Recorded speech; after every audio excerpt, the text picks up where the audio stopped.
رب العالمين، والصلاة والسلام على أشرف المرسلين نبينا ورسولنا محمد وآله وصحبه أجمعين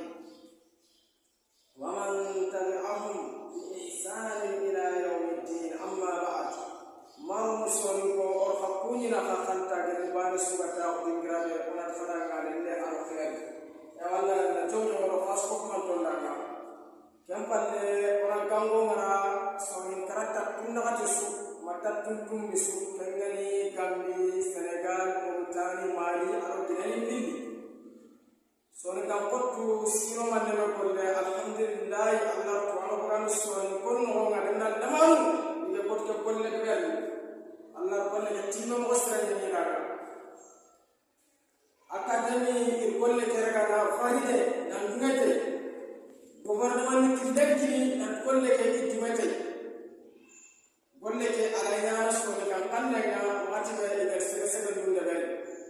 do penyani otono kango rasul ko na famo ni tawo ni rasul ko nduku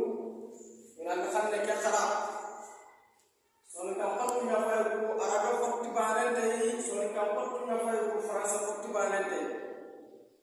hada mara na katta na tu tuwa na tuwa de kanne na angkan kami befe oison kan tuano kindi inalli ina khanne jaha oy tuano tanane kindi inalli ina khanne jaha nimro le do fido ya sorobe gade ina khanne jaha bo ilay kun nimro na khindi to sabe mi jokkere kala sokoro go na ke pam ko sobe gesi moare otike apro go ayne mene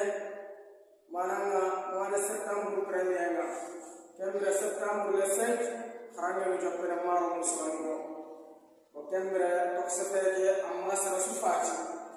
khayni khayatu ni chafana kembra musakkat da battenga ko ibega ko falle kembre al sara sujalaji ani me dan yam palle droni ngeru tawo tamanu kusko man tonga tawo masinga o Allah ya gana Allah gan ni hatta palle nyama unta pande ngana ni mawati na kitabu ko kana saki yo so probe ngana khara ngana ko amutira duroni ngana tawo unta mani ngata mu maranga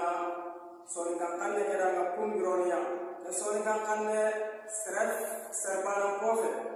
seraf ka kanne fe seraf ka bira kanne fe seraf de kanne fe so ni ko jwa ko ni o kenya ni ma on tian diga be farana ko be yo ora ka mo ra ko maranga e wala ga jomni mo ko berti ta Allah ga tan mo kharaga ko fa kunya ka khanda ona khara ni mo na khara ni mo ko khiri ida gade ina khara